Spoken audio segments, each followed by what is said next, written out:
Johnson. Po. Basahin ko. Mayroon lang akong kaklarify kay Brother Richard. O, sige. So naniniwala din po kayo na yung mark of the beast is Sunday? Yes. Yun naman talaga yung original na standing ng Seventh Day Adventist. Ang original So, talaga. nga po, kung tinatanong ko kung kayo po ay 100% na naniniwala din po doon. Sumakit ng opo. Yes, 100% yun nga yung hinihintay namin. At alam namin, Ang tanong ko po sa inyo, Brother Richard, ano yung naidagdag na liwanag doon na sinasabi po ninyo na nadagdagan yung liwanag? Paano po ninyo nasabi kung naniniwala naman kayo? Katulad ang Adventist po kasi, ito talaga yung aming itinuturo. tama yun. Ano po yung sinasabi ninyo na dagdag na liwanag doon sa magiging Sunday ay Mark of the Beast? Na hindi pa alam. Hindi po. Kaya sabi ko, Ganito po kapatid, ganito po ang gusto kong sabihin. Kasi kung sasabihin nyo kung madadagdagan nyo pa, ay dapat hindi pa tayo sigurado ngayon na Sunday yung Mark of the Beast. Pero ang Adventist po naniniwala na 100% po yun, hindi mo na madadagdagan pa yun. Paano nyo nga pong dagdagan yung kompleto na? Sino may sabi? Saka, Brother Richard, tanong ko lang, sino may sabi sa'yo dapat dagdagan mo?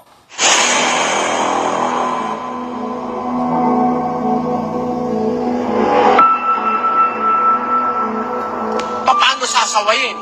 1.13 ng Tito.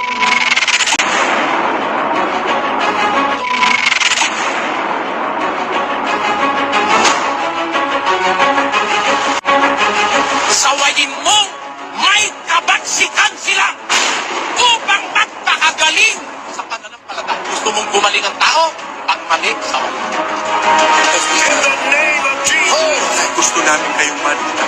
Si Jesus Christ dito na nakatira sa akin.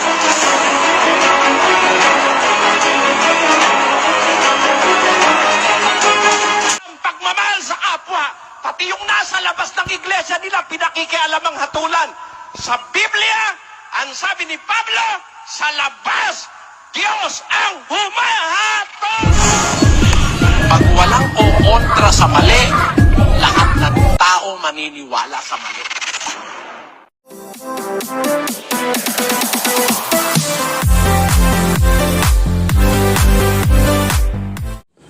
Mga giliw na taga-subaybay, muli po mga kaibigan ay narito na naman po ang programang Expose the Truth upang magbigay na naman po sa inyo ng kaunting kaalaman tungkol po sa Biblia.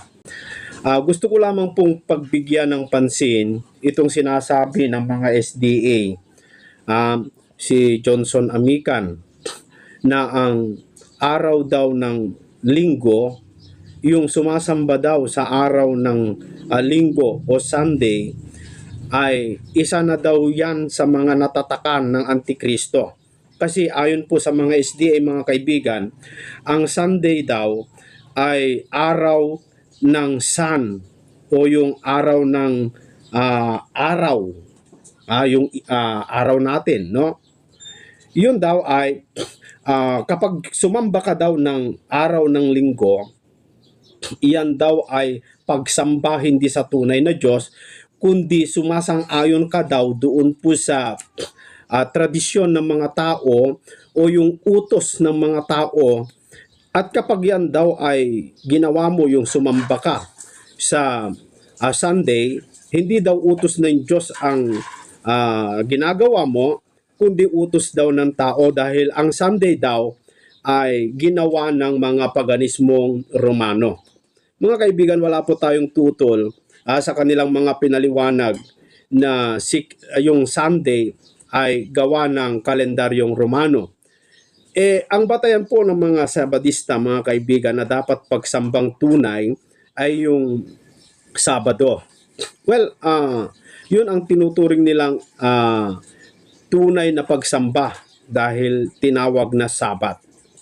Pero alam niyo mga kaibigan at mga kapatid, ang isang katotohanan sa pangalan ng mga araw natin o yung linggo natin, mula Lunes hanggang Linggo, lahat naman po yun may pinagkunan ng kahulugan. Isang video po ang gusto ko pong ipakita sa inyo mga kaibigan tungkol po sa ginawang kalendaryo ng mga Romano. Ganito po ang salaysay dito sa isang video na aking nakita at napansin na ito naman po ay totoo dahil tinanong po natin ito kay Meta AI. Heto po mga kapatid. Alam mo ba, laging binabatikos ng ating mga kaibigan na ang pagdiriwang ng linggo, Sunday, bilang araw ng pagsamba ay isang paganong pagsamba. Dahil ito raw ay ipinangalanan sa isang Diyos-Diyosan, ang Sun God. Subalit, ang hindi nila binabanggit ay maging ang Sabado, Saturday, ang araw ng kanilang pagsamba ay ipinangalanan din sa isang Diyos-Diyosan, si Saturn or Saturnalia. Wow naman! Isang Romanong Diyos-Diyosan rin. Wow! Bakit nga ba naging ganito? Sapagkat ang ginagamit nating kalendaryo ngayon ay hango sa Roman calendar na ipinangalan sa mga araw ng linggo sa mga Diyos-Diyosan ng Romano at mga celestial bodies. Sunday, day of the sun, araw ng araw. Monday, day of the moon, araw ng buwan. Tuesday, day of Mars. Tuesday, Wednesday, day of Mercury or Wednesday. Thursday, day of Jupiter. Thursday. Friday, day of Venus. Thursday. Saturday, day of Saturn. Araw ni Saturn. Kaya sa totoo lang, parehong may pinagmulan sa paganismo ang pangalan ng linggo at Sabado. Hindi ibig sabihin na ang pagsamba sa Diyos sa mga araw na ito ay pagsamba sa mga Diyos-Diyosan. Ang mahalaga, ang sinasamba ay ang tunay na Diyos, hindi ang araw ng kalendaryo. Ngayon, alam mo na, alam mo ba?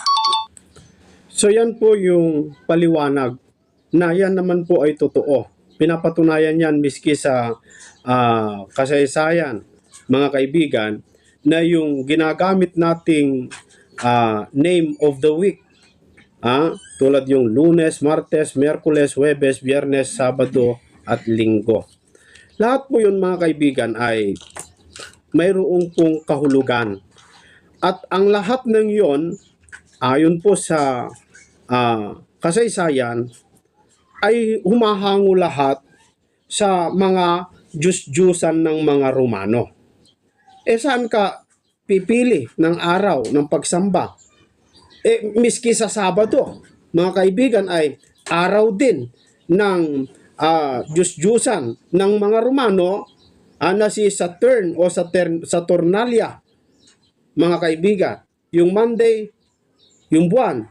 Lahat naman yan mga kababayan, kung basahin mo sa history, sa kasaysayan, puro mga Diyos-Diyusan ng mga Romano yung pangalan na yan saan ka sasamba? Sabi ng mga Sabadista, sa ikapitong araw. Ano yung ikapitong araw? Yung Sabado, na araw ni Saturnalia, mga kapatid. Ngayon, sa Biblia, walang tinutukoy na dapat pagsamba. Bagamat meron pong batas nung araw sa panahon ni Moises, na ang dapat pagsamba mga kaibigan ay sa araw ng Sabat. Pero alam naman po natin na yung mga kaarawan o yung mga batas ni Moises, nananatili lamang po yon hanggang sa dumating ang pananampalataya. Ibig sabihin, nung dumating ng pananampalataya, wala na po yon yung tinatawag na batas o alituntunin ni Moises kung saan nakakulong ang mga tao. Dito po sa Galatia Kapitulo 3 sa versikulo 22, ganito ang sinasabi ni Apostol Pablo. Datapwat kinulong ng kasulatan ang lahat ng mga bagay sa ilalim ng kasalanan upang ang pangako sa pamamagitan ng pananampalataya kay Hesukristo ay maibigay sa mga nagsisisampalataya. 23. Ngunit bago dumating ang pananampalataya, take note po mga kaibigan, pansinin po ninyo yung talata. Ngunit bago dumating ang pananampalataya o si Kristo, ay nabibilanggo tayo sa ilalim ng kautusan ni Moises, na nakakulong tayo hanggang kailan? Hanggang sa ang pananampalataya ay ipahahayag pagkatapos. 24. Ano pat ang kautusan ay siyang naging tagapagturo natin upang ihatid tayo kay Kristo. upang tayo'y ariing ganap sa pamamagitan ng pananampalataya at hindi sa pamamagitan ng kautusan ni Moises. Datapwat, sabi ni Pablo, ngayon dumating na ang pananampalataya kay Kristo, ay wala na tayo sa ilalim ng tagapagturo na yun po yung mga alituntunin o batas ni Moises. Bakit? Sapagkat kayong lahat ay mga anak ng Diyos sa pamamagitan ng pananampalataya kay Kristo Jesus.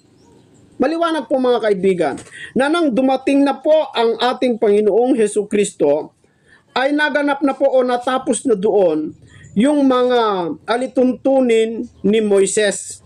Nung nagsimula na po ang Panginoong Hesus Kristo mangaral, doon na din tumigil yung kautusan ni Moises. Ano katunayan? Dito po sa Lucas chapter 16, sa verse 16, sabi ng Panginoong Hesus Kristo, ang kautusan at ang mga propeta ay nanatili hanggang kay Juan. Mula nooy, ang ebanghelyo ng kaharian ng Diyos ay ipinangangaral at ang bawat tao na pumapasok doon ay nagpipilit. Maliwanag yung sinabi ni Kristo na yung kautusan at ang mga propeta na natili lamang hanggang kay Juan. Ang ibig sabihin po ni Kristo diyan, dulo sa lumang tipan. At doon din nag-umpisa ang pangangaral ng ating Panginoong Jesucristo na sa Kanya na po tayo dapat manalig. Hindi na po sa mga kautusan ni Moises, mga kaibigan. Sakop siya sa mga batas. Pero alam niyo mga kapatid, ang katwiran ng mga SDA, sabi nila, bakit si Kristo nagngilin ng Sabat at sumusunod sa mga Sabat, sumusunod sa mga batas ni Moises, sapagkat sabi ng talata, sabi nila, sabi ng talata, hindi ako naparito upang sirain ang kautusan, kundi ito'y ganapin. Kaya si Kristo ay sumusunod sa mga kautusan ni Moises. Alam niyo mga kaibigan, mayroon pong sinabi ni Apostol Pablo dito po sa Galatia, Kapitulo 4, sa versikulo 1. Ito po ay patungkol sa ating Panginoong Jesucristo. Ngunit sinasabi ko, na samantalang ang tagapagmana ay bata, ay walang pagkakaibang anuman sa alipin, bagamat siya'y Panginoon ng lahat. Nung bata si Kristo, at hindi pa siya nag-umpisang mangaral, hindi pa dumating yung panahon, wala silang pagkaiba doon sa alipin at doon sa tagapagmana na bata. Bakit? Sapagkat siya'y bata pa. Wala pa siya sa panahon upang mamuno. Yun ang ibig sabihin, ano? Verse 2, datapat na sa ilalim ng mga tagapag-ampon. Sino yung tagapag-ampon? Yung kautusan ni Moises. Nasa ilalim si Kristo doon nung siya'y bata pa. At ng mga tagapangasiwa hanggang sa panahong itinakda ng Ama. So kung bakit si Kristo ay sumusunod sa mga alituntunin ni Moises nung araw, bakit si Kristo ay pumapasok sa sinagoga at ginagawa niya yung kaugalihan ng mga Hudyo na mangili ng Sabat, hindi para ituro na dapat ang tao ay gawin pa rin nila yon, kundi siya'y nakakulong doon sa tagapag-ampon na kautusan ni Moises po yon. Nagpailalim siya hanggang sa panahon na itinakda ng Ama. Tuloy ko, gayon din naman tayo. Nang tayo'y mga bata pa, tayo'y nasasakop ng pagkaalipin sa ilalim ng mga pasimulaing aral ng sanglibutan. Datapot nang dumating ang kapanahunan, ay sinugo ng Diyos ang kanyang anak na ipinanganak ng isang babae na ipinanganak sa ilalim ng kautusan. Dahil ipinanganak sa ilalim ng kautusan, habang bata, nakabilanggo doon o sakop doon, mga kaibigan. Pero nung dumating na ng takdang panahon para mag-umpisa na po si Kristo mangaral, ay miski yung kaugalian niyang ginagawang pagsunod sa mga lituntunin ni Moises, ay sinira na niya, mga kababayan. Sinira na niya ang araw ng Sabat, na kung saan yun po yung naging dahilan kung bakit isinakdal ang ating Panginoong Hesukristo. Pero ang isa sa mga itinuturo ng Biblia,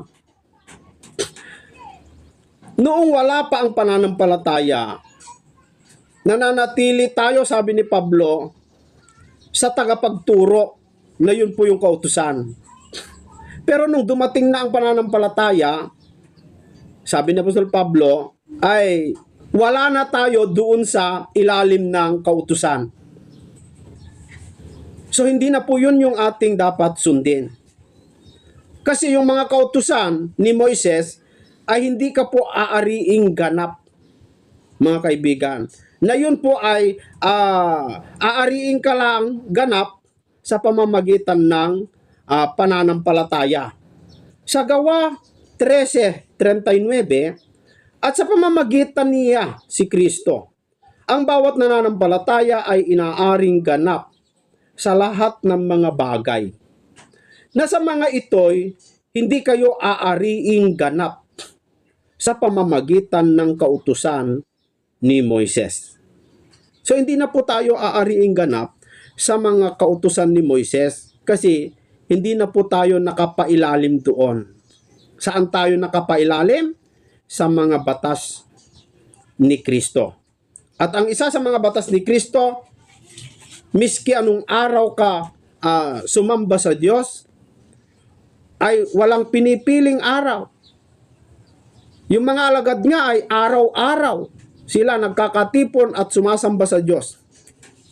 Ang pagsamba po kasi, mga kaibigan, ay hindi po dapat piliin kung anong araw ang dapat kang sumamba. Kasi ang pagsamba po, hindi naman po yung pupunta ka lang sa church, magbigay ka ng isang araw, gaya ng Sabado o Linggo o Lunes o Martes o Miyerkules o etc. Hindi po.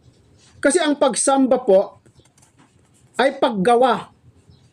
Naayon po dito sa libro ng Santiago, Kapitulo 1, versikulo 27, ang dalisay na relihiyon o pagsamba at walang dungis sa harapan ng ating Diyos at Ama ay ito: dalawin ng mga ulila at ang mga babaeng bao sa kanilang kapighatian, at pag-ingatan walang dungis ang kaniyang sarili sa sanglibutan.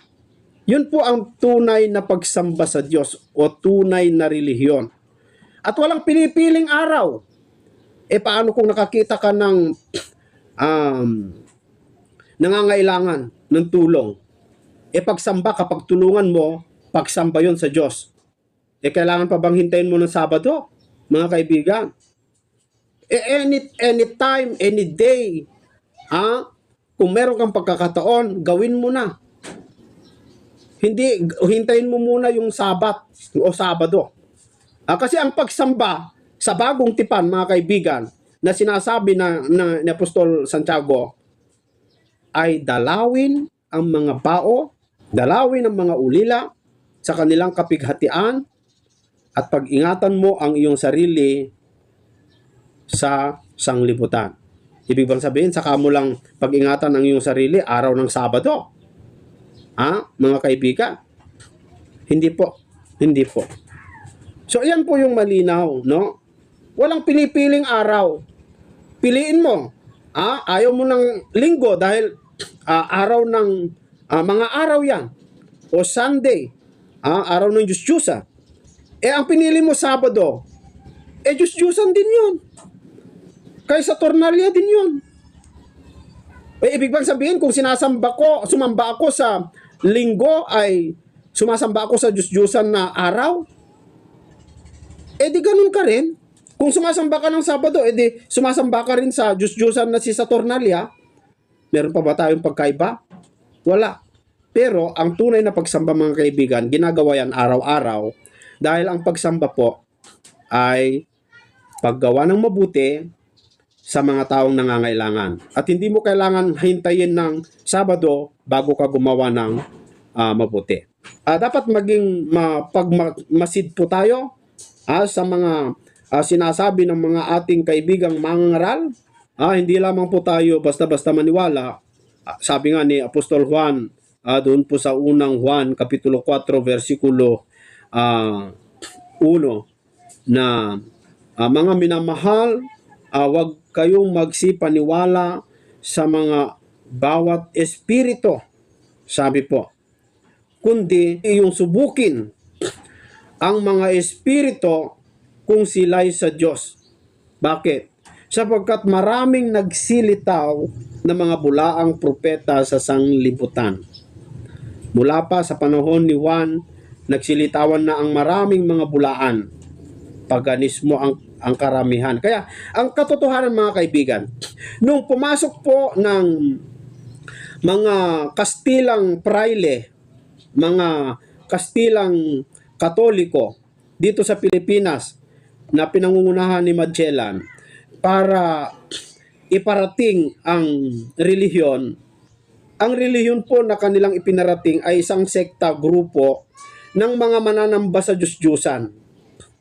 Yun po ang katotohanan. At ang katunayan, ibinilanggo po tayo ng mga paganismong Romanong Katoliko, hindi sa physical, kundi sa spiritual. Paano? Ibinilanggo tayo sa mga tradisyon, ritual, na gawain ng mga pagano. Kaya dapat sana mga kaibigan, ay ang mga tao makawala doon po sa nagbibilanggo sa atin na mga tradisyon na gawain, mga ritual na ginagawa, gaya ng pagsamba sa mga Diyos-Diyusan, paniniwala sa mga pamahiin, paniniwala sa mga magic-magic, mga pampaswerte sa buhay. Meron niya akong narinig na isang pare, ang sabi niya mga kaibigan at mga kapatid, ang tao daw na naniniwala sa pamahiin, eto, panuorin na lamang po natin. O yung mga mahilig sa anting-anting at pamahiin, alam niyo bang kasalanan yon? O yung mga mahilig sa anting-anting at pamahiin, alam niyo bang kasalanan yon? Alam niyo bang kasalanan yon? Alam niyo bang kasalanan yon? Pero bakit nating pinapatulan? Tanong niyo sa akin bakit? Curious tayo, wala namang mawawala eh. Sino nagsabing walang mawawala? Sino nagsabing walang mawawala? Ang nawawala, pananampalataya. Ang nawawala, pananampalataya. Ang nawawala, pananampalataya. Kaya palagi ko sinasabi sa mga binibinyagan ko, utang na loob saan dapat nilalagay ang lipstick. Ayan. Putulin na natin yon. Miguelito, napakinggan mo yon, isang pare. Yung mga mahilig daw sa mga anting-anting at sa mga pamahiin, isang pare nagsabi, na masama po yon. Buti pa itong pare, no? Nakakaunawa ng katotohanan. Pero yung mga iba, gaya ni Miguelito ay Katoliko din, ikinakalat na aral daw ni Kristo yung pamahiin. Magkakakontra ito, mga kaibigan. Yung mga taga-punto-por-punto naman ay naniniwala sa agnostic. Sabi nga ng pare, ituloy natin, tapusin natin. Lipstick yan, hindi noostic yan sa bata. Ginagawa niyong siopaw. Yun. O yung mga mahilig sa anting-anting at Yung lipstick daw ilalagay sa bibig, hindi agnostic. Mahilig po ang mga taga-punto-por-punto sa mga aral ng mga demonyo. Gaya yung third eye. Naniniwala sila na kaya nilang i-open o i-close yung third eye ng isang tao. Ibig sabihin, naniniwala itong mga taga-punto-por-punto na may third eye. Yung third eye, hindi mo dapat paniwalaan kung ikaw ay alagad ng Biblia o ang Diyos. Bakit? Ang Biblia kasi hindi nagtuturo ng third eye. Walang third eye sa Biblia, mga kaibigan. Tandaan nyo po yan. Kung naniniwala ka na may third eye ang tao, hindi ka sa Diyos. Kasi kung alagad ka ni Kristo, walang third eye. Ang pinabubuksan ng Diyos, hindi third eye, kundi yung fourth eye. Fourth eye siguro pwede, no? Kasi sabi ni Apostol Pablo, dito sa Efeso chapter 1 verse 18, yamang naliwanagan ang mga mata ng inyong puso. So maliban sa ating dalawang mata, meron pa tayong dalawang mata sa ating puso. O di pang ilan na yan? Di apat. Fourth eye. Yung third eye, meron ba? Wala nun. O sige, Gano, magbasa ka kung may third eye. Kung meron ka mang masasabing third eye, hindi galing sa Biblia. Aral yan, mga demonyo, mga kaibigan. At kung i-close mo yung third eye ng tao, naniniwala ka din sa aral na yan. Sa demonyo ka na rin, kung ganun ang paniwala mo. No? Ang pinapa-open ng Diyos, ang gustong maliwanagan sa atin, sabi na Apostol Pablo, yamang naliwanagan ang iyong mga mata ng iyong mga puso, upang maalaman ninyo kung ano ang pag-asa sa kanyang pagtawag, kung ano ang mga kayamanan ng kaluwalhatian ng kanyang pamana sa mga banal. Pag na-open po yung fourth eye mo, makikita mo yung mga maliwanag na aral ng Diyos. Pero kung third eye ang pinapaniwalaan mo, dumidilim sa iyo ang aral ng Diyos. Kasi aral ng demonyo yung third eye, mga kaibigan. So, Miguelito, hindi totoo yung pamahiin mo. Isang pari na nga nagsalita eh. Wala namang mawawala kung sumunod ka sa mga pamahiin. Anong walang mawawala? Sa akin man naniniwala din. At ipinangapangaral ko din na kapag naniniwala ka sa mga pamahiin, sa mga anting-anting, mawawalan ka ng tunay na pananampalataya sa Diyos. Bakit? Ang paniniwala mo nakatuon na doon sa pamahiin at doon sa anting-anting. Kaya bawal po yan sa Diyos, Miguelito. At yung mga sinasabi mong mga pamahiin dyan po sa Biblia, sa talata, hindi pamahiin yon, katangahan mo yon. Yan ang masasabi ko. Sukat gawin mong pamahiin yung higos, puno ng higos. Talinghaga ng puno ng higos, gawin mong pamahiin. Pamahiin ba yon? Talinghaga ni Kristo? Ay nako. At hindi yun yung sinasabi kong hindi aral ni Kristo. Ang sinasabi kong hindi aral ni Kristo na mga pamahiin, yung mga kapag nakasalubong ka ng itim na pusa, mamalasin ka. Saan mo nabasa sa Biblia yun? Na kapag Friday the 13, araw ng malas yon. Saan sa Biblia? Miguelito, yun po yung mga pamahiin. Na kapag kukuha ka ng ribulto na yung gumanon ganon, di ba may ganon? Na pamahiin ng mga Chinese na gumaganyan ang kamay.